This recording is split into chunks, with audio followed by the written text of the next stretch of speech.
आप सभी भैया बहनों को मेरा नमस्कार। मैं प्रीति कुमारी गुप्ता, आचार्य मनोहर लाल अग्रवाल सरस्वती विद्या मंदिर इंटर महाविद्यालय लोहरदगा। 6ठी शताब्दी ईसा पूर्व का इतिहास भारत में विशेष महत्व रखता है।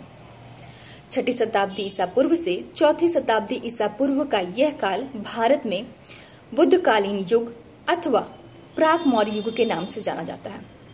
इस अवधि में भारत में कई महत्वपूर्ण घटनाएं घटी, जैसे आरंभिक राज्यों का उदय हुआ, महाजनपदों का उदय हुआ, मगध साम्राज्य का विस्तार हुआ, भारत पर सिकंदर का आक्रमण हुआ, सामाजिक आर्थिक जीवन में महत्वपूर्ण बदलाव हुए, कृषि और शिल्प में लोहे का प्रचलन बढ़ा, सिक्कों का प्रचलन हुआ, वाणिज्य व्यापार की प्रगति हुई, नगरों का उदय हुआ, जिस वजह से इसे द्वितीय नगरीकरण अर्थात सेकंड अर्बनाइजेशन भी कहा जाता है।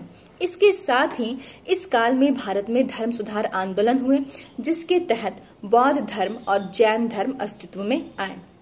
इन्हीं महत्वपूर्ण घटनाओं में से एक महत्वपूर्ण घटना जो कि है महाजनपदों का उदय, इस बारे में मैं आज के इस वीडियो में बताऊंगी कि महाजनपदों का उदय भारत में किस प्रकार हुआ। ये काफी पहले की बात है। भारत की सबसे प्राचीन जो ज्ञात सभ्यता थी वो सिंधु सरस्वती सभ्यता थी। सिंधु सरस्वती सभ्यता के बाद भारत में वैदिक सभ्यता अस्तित्व में आई। वैदिक सभ्यता का काल 1500 बीसी से 600 बीसी के आसपास का माना जाता है। चूंकि इस काल में वेदों की रचना हुई थी, अर्थात इस वेदों की रचना के कारण इस पूरे काल को दो भागों में बांट दिया गया, एक ऋग वैदिक काल और दूसरा उत्तर वैदिक काल। 1500 बीसी से 1000 बीसी तक के काल को ऋग वैदिक काल माना गया है और 1000 बीसी से 600 बीसी के काल को उत्तर वैदिक काल माना गया है। इसी उत्तर वैदिक काल में भारत में क्षेत्रीय राज्यों का उदय हुआ। उस समय पूरे भारत में छोटे छोटे विष थे। बाद में इन विषों ने जन का स्थान ले लिया। जन का अर्थ व्यक्ति या कबीला से लगाया जाता है। बाद में इन जनों ने जिस स्थान पर अपना निवास स्थान बनाया उसको जनपद कहा गया। अर्थात जनपद का अर्थ है कि जहां पर जन निवास करते हो। ये जनपद शक्तिशाली भी थे और कमजोर भी थे।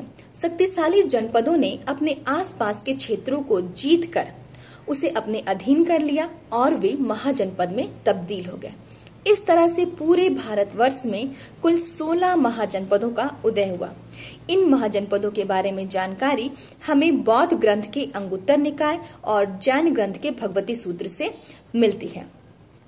इनमें से 2 जनपद वज्जी और मल को छोड़कर बाकी सभी के जनपद में राजतंत्रात्मक शासन प्रणाली कार्य कर रही थी। अर्थात इन 14 जनपदों में राजाओं का शासन था और वज्जी और मल में गणतंत्रात्मक शासन प्रणाली तथा कुलीन तंत्र कार्य कर रहा था। तो उम्मीद है बच्चों कि आज के इस वीडियो में आपको पता चला होगा कि भारत में किस प्रकार महाजनपदों का उदय हुआ। धन्यवाद।